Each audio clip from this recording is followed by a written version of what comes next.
आफादा दिनै talent search खुंदों आरो बेहाय बेखेवगिरि महरै नोंथाङा बाहागो लादों मा फोरमायगोन बे समाव?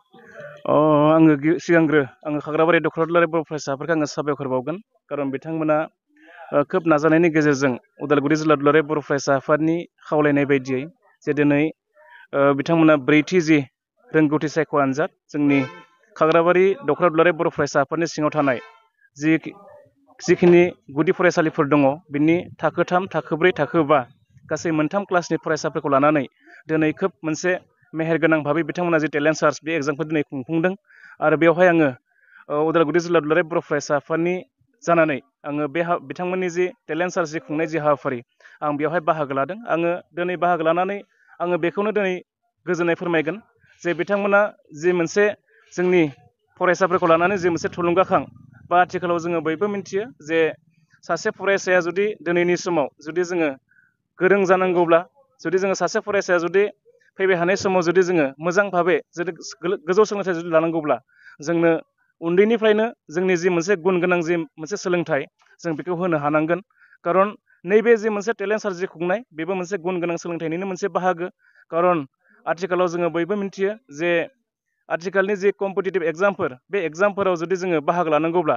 नैबे उन्दै समनिफ्रायनो उन्दै बैसोनिफ्रायनो जे मोनसे एक्सपिरियेन्स जों बेखौ लालांनो गोनां जायो आरो बे मोनसे थांखिजोंनो जोङो दुलाराय बर' फरायसा आफादा जोङो नैबे जि मोनसे हाबाफारि बे हाबाफारिखौ मोनफ्रोमबो दख'राखौ खुंनो बिथोन होनाय बायदियै दिनै खाग्राबारि डक्टर दुलाराय बर' फरायसा आफादा बे हाबाफारिखौ मावफुंदों खारन जोङो जिल्ला दुलाराय बर' फरायसा आफादा 6, 7, 8 बेखौ बि टेलेन्ट सार्च बेखौ जोङो जिल्ला एबसु हिसाबै खुंनाय जायो आरो 9, 10खौ मिरु दुलाराय बर' फरायसा आफादा खुंनाय जायो आरो नैबे 3, 4, 5 जि क्लास दङ बिथांमोनखौ दख'रा एबसुआ खुंनाय जायो हिसाबै दिनै बे हाबाफारिया खोब मेहेरगोनां जादों होननानै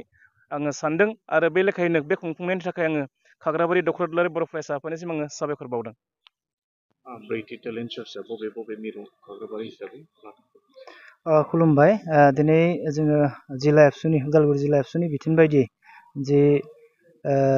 गुदि थाखोनि जि रोंगौथि सायख' आनजाद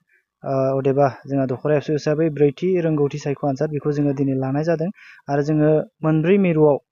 जोङो लानाय जादों Khagrabari Janata ME school, Panisali ME school, Gharsal ME school आरो गबसासुबा हाइ स्कुल बे मोनब्रै मिरुआव गासै 303 फरायसाया बेवहाय बाहागो लादों। बे हिसाबै जोङो गासै फरायसाखौ जोङो बरायदों आरो बेस्ट उइसेस जासिदों जाहाथे बिथांमोना जि गावनि रोंगौथि बेखौ उन्दै समनिफ्रायनो देखायलांबाय थानो हायो। बेनि थाखाय बे मिजिंखौ लानानै दुलाराय बर' फरायसा आफादा जि बर' फरायसा बिथांमोनखौ लानानै गोजौ फारसे लांनो थाखाय बेबायदि हाबाफारिखौ लादों आरो जोङो दिनै दख'रा एबसुआबो बे हाबाफारिखौ लानाय जादों। नैबे खाग्राबारि जनता हाइ स्कुल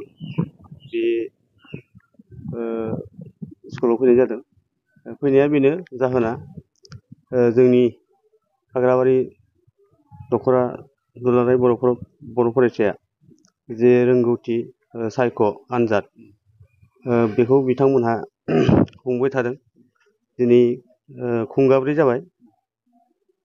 आरो आंनि गथ'आबो खेबनै होनो मोनबाय नैबेजों 4 थाखोनिफ्राय होनो मोनदों। दायो 5 थाखो बेजों दा 4निफ्राय आरो नैबे दा 5 थाखो खेबनै होनो मोनबाय। आं खोब बाख्नायदों बिथांमोना जे जोंनि गथ' गथायखौ जाहाथे मोजां दिगाव लांनो थाखाय बिथांमोना जे नैबे हाबाफारिखौ लादों आं बेखौ आंनिफ्राय रोजा रोजा साबायखर बावहरो। जाहाथे जोंनि गारजेन बिथांमोनहा बयबो बेखौ बाख्नायदों आरो बाख्नायनांगोन। बिथांमोना जे जोंनि गथ' गथायखौ मोनसे मोजां फिथाइ होनो थाखाय नाजादों बेखौ आङो आंनिफ्राय आं मोजां जादों होननानै आरो बिदिनो खुंबाय थाथों